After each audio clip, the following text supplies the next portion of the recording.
Each week through December, we've been looking at different passages in the Old Testament prophets, and each of these passages over and over, these prophetic passages, keep telling us that the king is coming. They keep saying the king is coming. They keep preparing us for this moment. And this morning, we're going to be in Isaiah chapter 11. And basically this morning, Isaiah is going to tell us that the king is coming, right? But even more than that, we're going to hear about the king of joy. That this king that is coming will be the king of joy.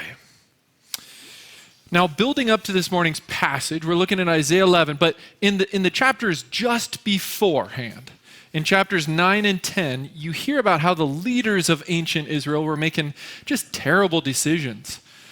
In Isaiah 9:16, it says, "Those who guide this people mislead them, and those who are guided are led astray." And so there's these terrible leaders involved, and the people are being led into sorrow and destruction and disaster. In fact, in chapter 10, it says, what will you do on the day of reckoning, when disaster comes from afar? To whom will you run for help? Where will you leave your riches? And so, building up to today's chapter, in chapters 9 and 10, we're looking at some really bad scenarios, some really bad situation. Literally, it's the day of reckoning and disaster kind of language, right? But then something happens in chapter 11.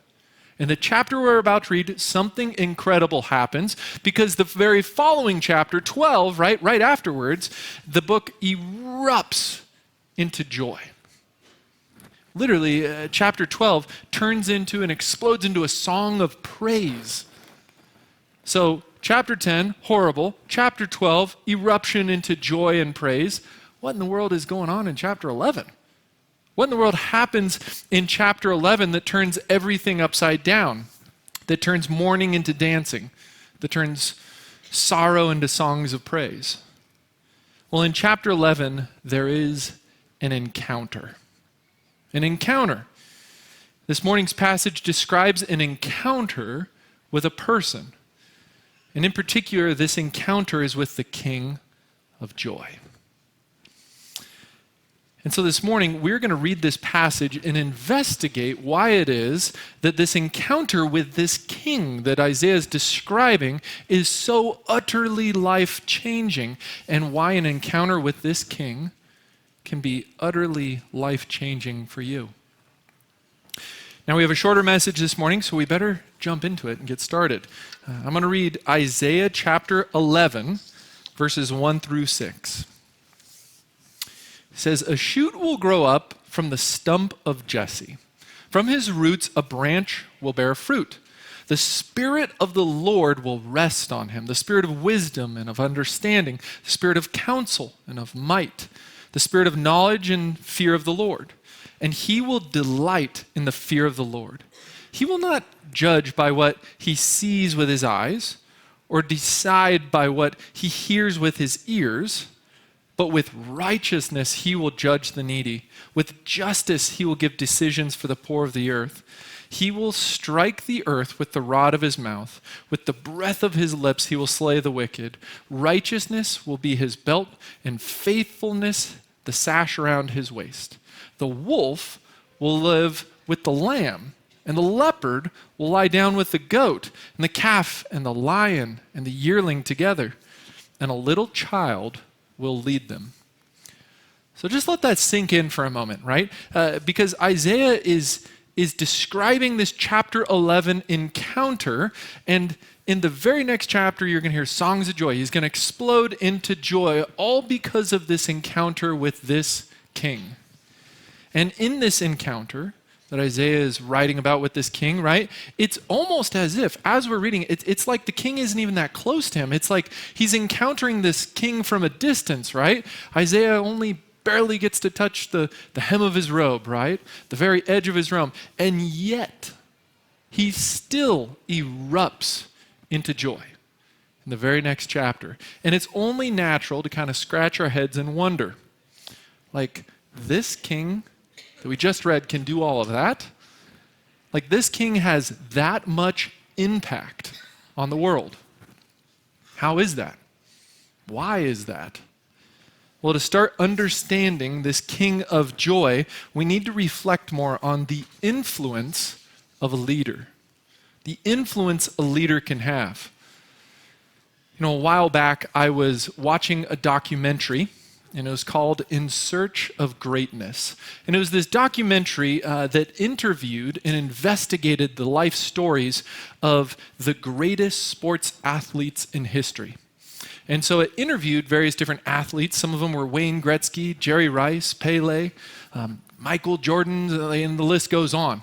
All these incredibly famous athletes. And as they told their stories of how it is they became sports superstars, the people who became these incredible athletes, right? There was some common themes to their stories.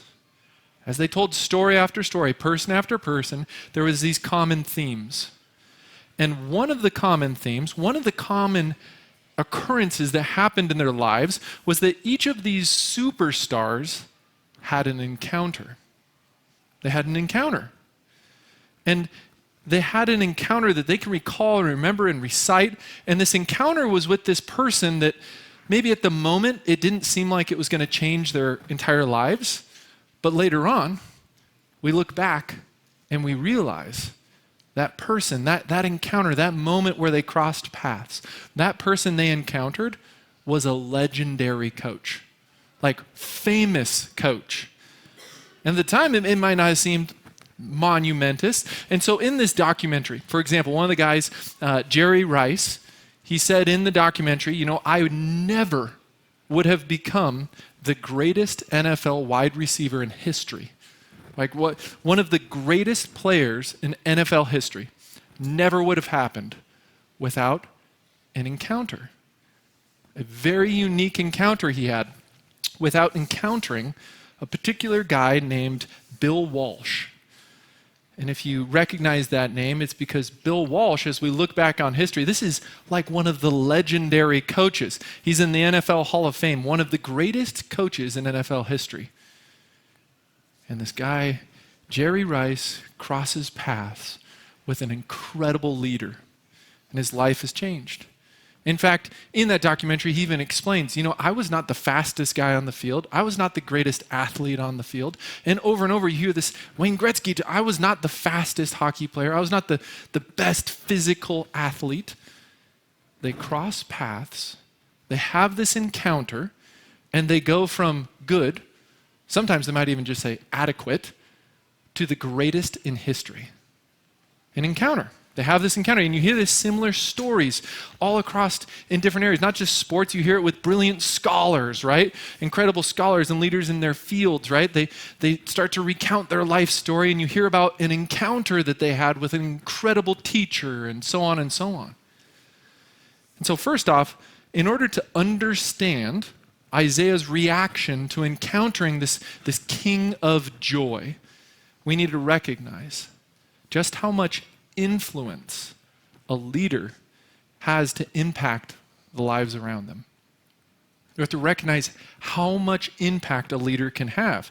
The influence that a parent can have on their kids, politicians can have on a nation, bosses can have on employees, teachers can have on students, coaches can have on athletes. And to be fair, right? To be fair, the impact that a leader can have can be good or bad, right? It can go either or. It can lead to joy or it can lead to sorrow. In fact, the leaders described in Isaiah chapter 9, right? They led the nation into sorrow. They caused destruction. But this king that Isaiah is describing in chapter 11 leads to joy. But notice, as we read that passage, this king that Isaiah is describing is not simply another good leader. Look at his influence. Look at the impact of his leadership. The entire world starts to be transformed. He brings a whole new order and structure to this world. Just listen to verse 6. This one always makes me stop and pause and just imagine. The wolf will lie down with the lamb. The leopard will lie down with the goat. The calf and the lion and the yearling together, and a little child will lead them. That is a shocking passage. And hopefully it's at least fair to say, that an encounter with this king that Isaiah is describing, like that kind of leader, would be completely life-altering. Hopefully it's fair enough, like that would be life-altering to meet a leader, a king like that. And so we get this sense, right, that like, yes, an encounter with this king would be pretty powerful. But what about now? How can we begin to experience this King of joy right now? How can it be possible that as we're leaving even this morning, right, we can start erupting into songs of joy and praise? How do we go from chapter 11 to chapter 12, right? How does that happen in our own lives? I've got a little illustration for you that might help give an answer. And some of you will recognize this illustration. If you've been around for a while, you might have heard it another time. But I was sitting down and I was trying to imagine the worst job possible.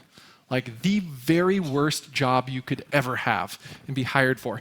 And as I was trying to imagine what that job would be, the thing that came to mind, I don't know, maybe you've got worse ones, but the one that came to my mind was if you were hired and your job was to go and clean and unclog the city sewers, the septic sewer system, right? Like if that was your job, that'd be pretty rough. To go down the hole in the road, right? You get lowered down in there and you got to unclog some dark, nasty mess that's like lurking down there, right? Horrible.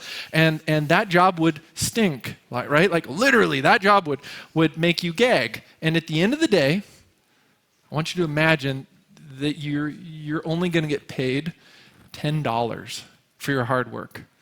It's like, oh man, I would never do that, right? Like, but what if you had to? What if that was your job? That was the only thing you had, right? And if you had to go down that hole, right? And I can just imagine if that was me, I'd be complaining. I'd be miserable. Worst job imaginable, right? But what if you weren't going to be paid $10 at the end of the day? What if we changed one detail? What if at the end of the day, you didn't get paid $10, but $10 million? Oh yeah, I heard an oh yeah in the back, right? How many people would go down and have to unclog sewer one day? $10 million. Then you retire like the rest of your life, right? There was a whole bunch of hands first service. They were all about cleaning the sewers. You never have to work again, right? And if we knew that going into that day, it would completely change our composure. It would completely change our reactions. Like we'd be going down the hole into that like horrible mess and we'd be like joking and laughing. Our entire demeanor would change. Just imagine being down there and it's stinky and filthy. These are horrible circumstances, but yet we wouldn't be able to contain it. So we started thinking about at the end of the day, we'd start like whistling and singing. We'd erupt in joy. But as we think about that, what exactly changed? Like what changed? Did your job and your responsibilities change? No.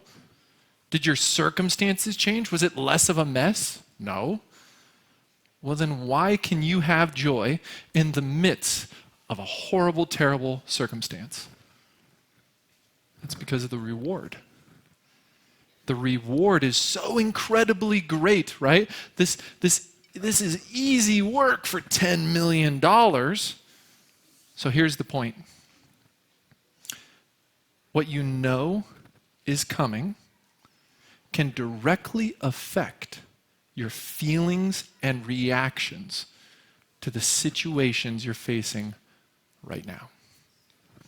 What you know is coming, like what's coming at the end of the day, what is coming, what I know is coming can directly affect my feelings, my emotions, my reactions to the situation I'm facing right now. And see, Isaiah sees that. Isaiah recognizes that. Yeah, maybe it's from a distance. He sees it, but Isaiah sees what's coming at the end of the day.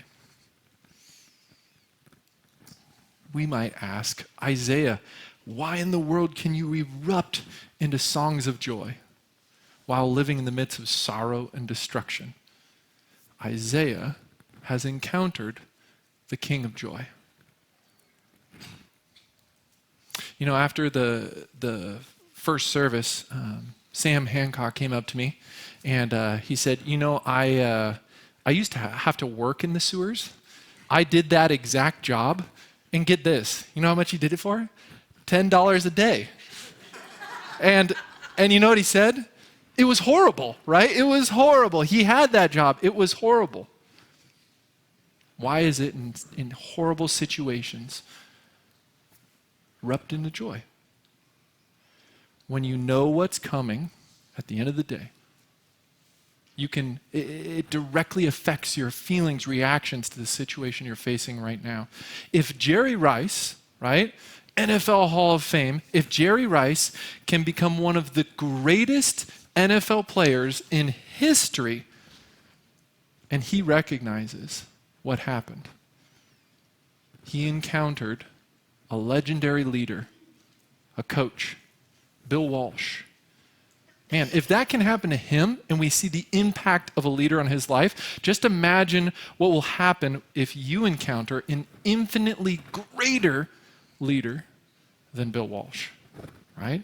Imagine what would happen when you encounter the King. As we begin to wind down, in your bulletin, there's a card. Looks like this. Maybe you can pull it out, take a look. God has been doing some incredible things, as Josh mentioned, in our middle school and high school groups. It's just amazing, week after week, story after story of just these amazing God moments, lives being changed. There is a need for leaders in our youth ministry, in that middle school group. And, we planned out this message like a month and a half, 2 months ago, had no idea that this was kind of what God was building to. But as we talk about how much influence a leader can have in the lives around them, it was hard not to just be thinking about our middle school youth ministry. There is an opportunity for you to do just that, to model Jesus. And for those that are calling this their church home, man, to be a part of that ministry and what's going on, you don't have to write the lessons. You don't have to recite the whole Bible from memory, right? What these kids really need right now is for people just to show up, to remind them that they're loved and appreciated. That's the big task we have as leaders in that ministry. And so I'm going to give you a challenge. If you've maybe been thinking about it, it's been on the back of the radar, if God has been prompting you to take a step to help, to be a leader, I want you to fill out this card today. Drop it in the box or give it to Tina. If you're new, visiting, whatever it is, I would just challenge you, if God's not putting it on your heart to be a part of that ministry, would you just take this home? And your challenge would just be to pray over those leaders, to be praying over what God's doing in our kids and youth ministry. Seeing them up here is just a glimpse, we get to see just through the window a crack of just these incredible moments, these incredible, youth that God is pouring into and the transformation that's happening in their lives.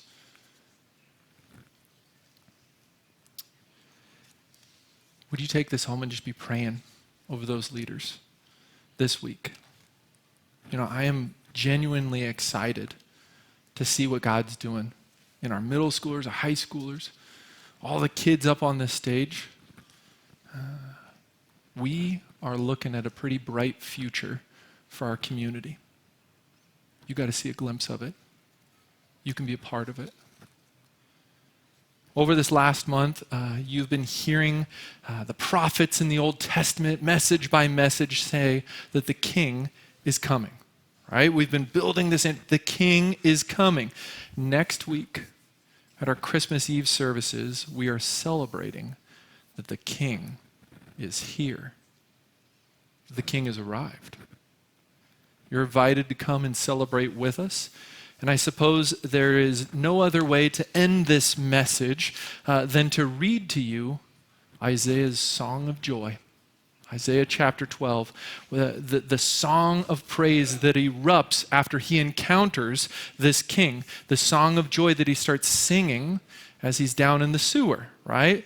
To listen to the moment where Isaiah's mourning is turned into dancing, his sorrow is turned into songs of praise.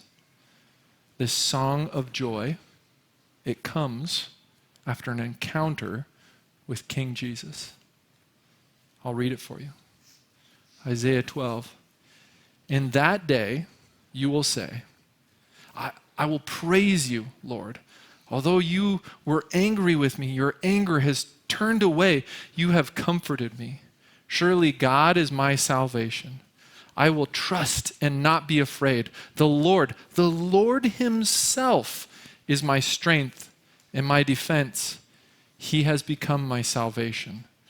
With joy, you will draw water from the wells of salvation. In that day you will say, praise to the Lord. Praise his name. Make known among the nations what he has done, and proclaim that his name is exalted. Sing to the Lord, for he has done glorious things. Let this be known to all the world. Shout aloud and sing for joy, people of Zion, for great is the Holy One of Israel among you. Next week, the King is here. We're going to celebrate together. Let's pray. So, Father, I just thank you for the incredible work that you've been doing and the kids up here on the stage. Man, just their singing and their joy.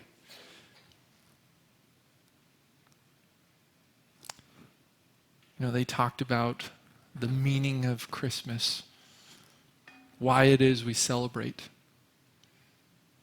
And I pray that we, this week, we'd listen. We'd listen to Isaiah. And that, man, through this week, we'd be looking for the King of joy. An encounter with you is life-changing. An encounter with you makes it so that we could be in the sewers in just the horrible circumstances and erupt into joy. God, I pray that those in this room right now would get to taste and experience that this Christmas. I pray that we'd be looking for that. There's no other gift. There's no other present. There's nothing else at Christmas time that can do that. I pray we would find that this week. In Jesus' name, amen.